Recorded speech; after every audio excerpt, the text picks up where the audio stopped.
get that up a little bit. As a Scot, I have a reputation for speaking very quickly.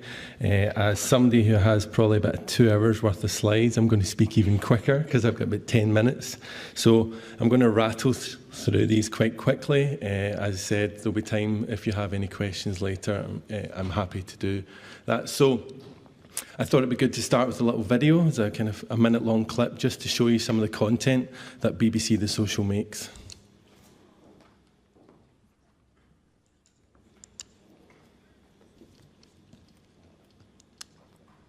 Clicking. I'm looking forward to this. I think it's going to be pretty exciting. You don't need to spend a fortune and travel for days. Go again! Away again! Who the idea was it to go on a hill walk anyway? For that, I'll have 2 gins. Even today, people still get confused at what being a drag queen is. Oh, you're trying to hang my fear hotline. Do you remember those nights you want to forget? It's like eating mini clouds. They're so fluffy. I'm Sally Connor. This is Matt. Hi guys, I'm Pixel Witch. This is even plugged in. I don't know if you've heard, but single player games are big. Have you tried turning it off and on? That's a great question, Jim. I swim all year round in Scotland and in all weathers. Bisexuals, overtaking gay and lesbians. If you see somebody with a guide dog, just drive on. Ziggy's got it covered.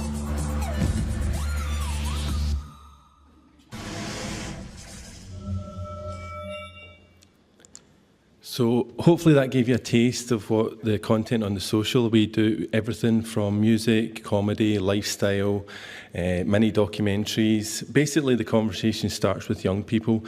What are you into? And we take it from there.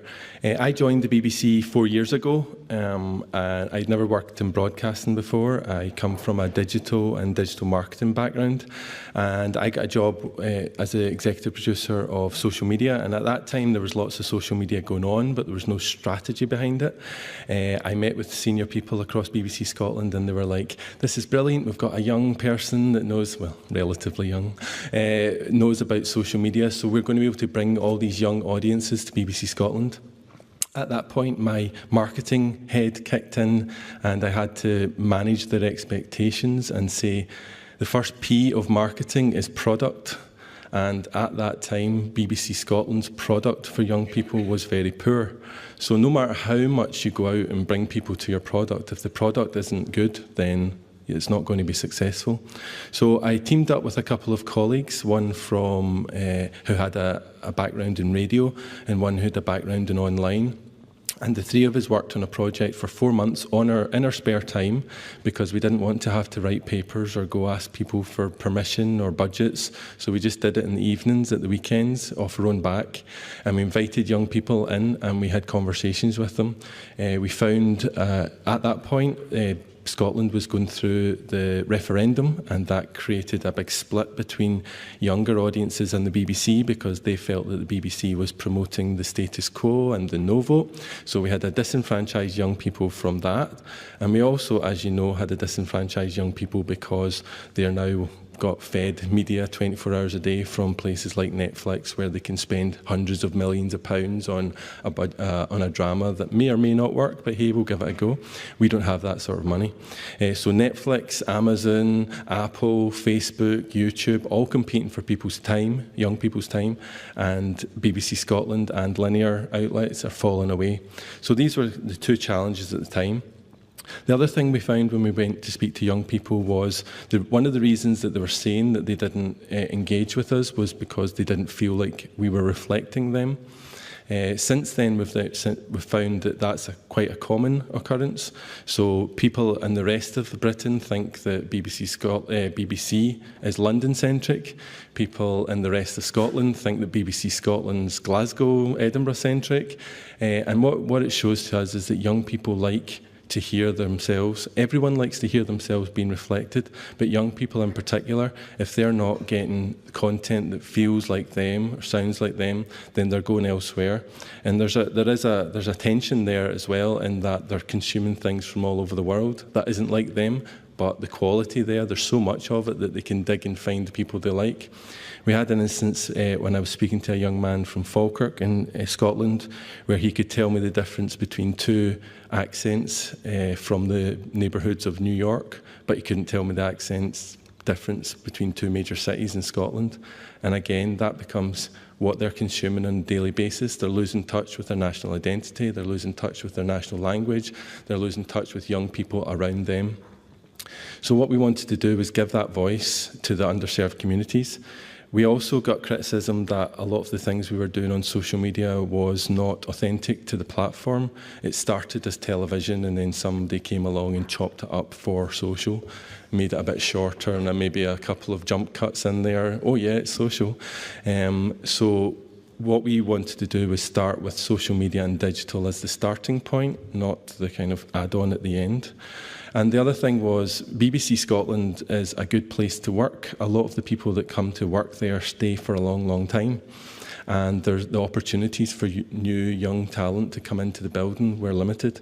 So that's happening here, and on the other side of it, there are all these young people that are creating their own platforms. They're using YouTube. You can set up a YouTube account in seconds, and you can broadcast to the world. So what part does the BBC and all the rules and regulations that we have come to bring to the party, saying, oh, no, you can't do that, and is there enough balance in that piece? And they're like, yeah, I don't care.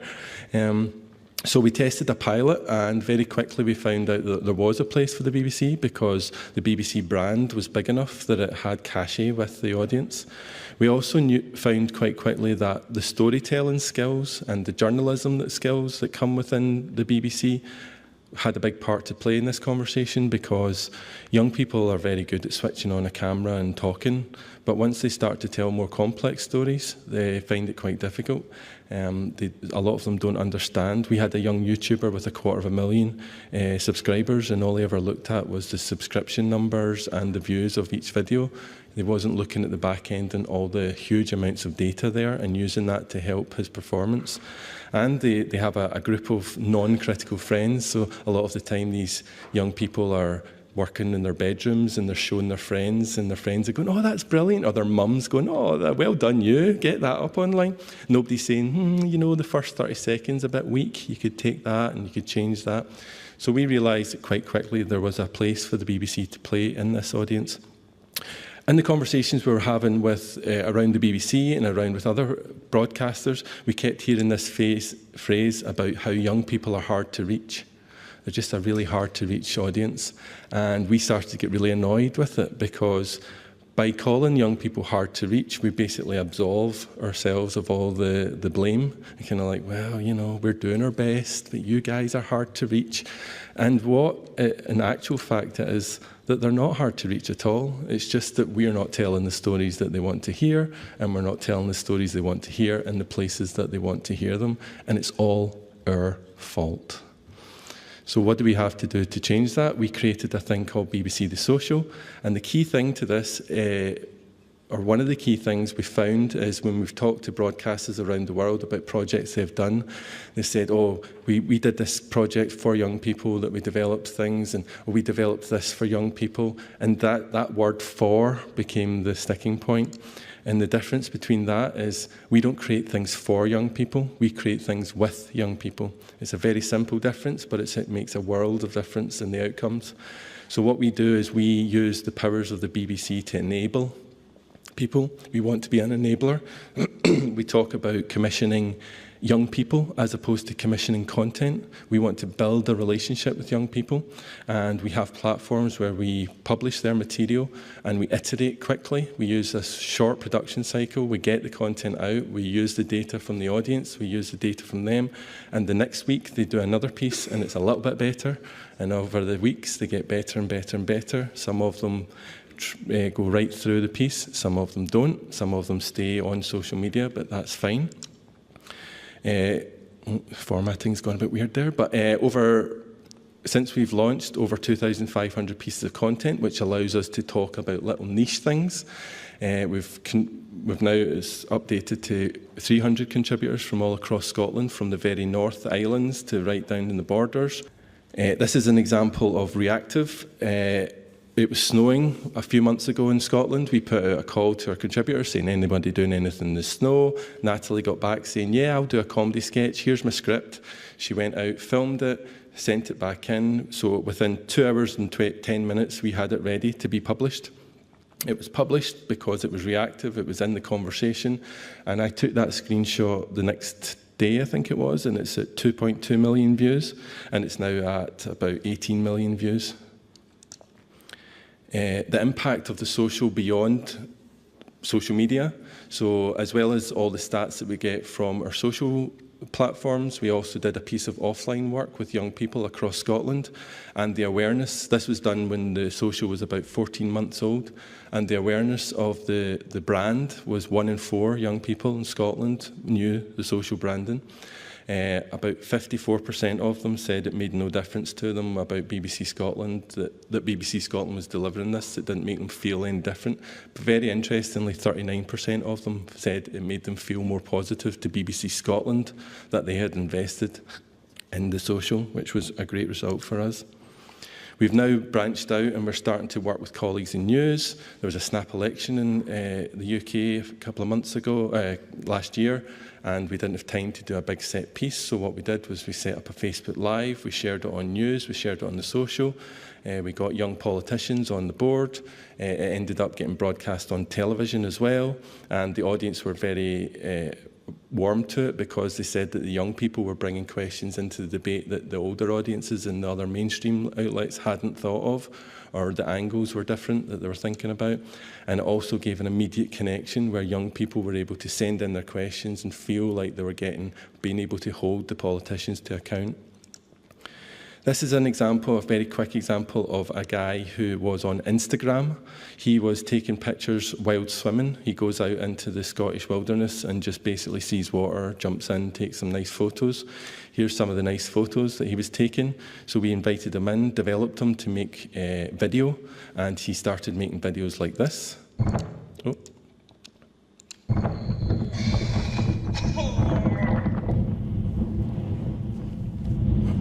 Lots of this water is snow melt from the hills, which explains why it hurts so much getting in. It also means the water is incredibly clear. You can see so much. That is beautiful. That's so good. Cold water gives you this amazing natural high. I was only in the loch for about 5 minutes, but I was buzzing off my tits after it. So that's just filmed on GoPros. It feels like it could just be a kind of a throwaway piece of content that goes on social media. But interestingly, we've been having discussions with people at Worldwide and the people who make Blue Planet, because David Attenborough isn't going to go on forever, and young audiences are a huge part of the natural history audience group. So we're now talking to them about how authentic voices like this can make natural history appeal to younger audiences. And the end of Callum's story, or not the end, the end of this part of Callum's story is that 14 months after he started as an Instagrammer with us, he's now been, or has been commissioned for his second TV series with BBC Alaba, because he's a Gaelic speaker too, and doing wild swimming shorts for them. So it's a great success story. Kilted Yoga, that's them doing it on 5th Avenue in New York.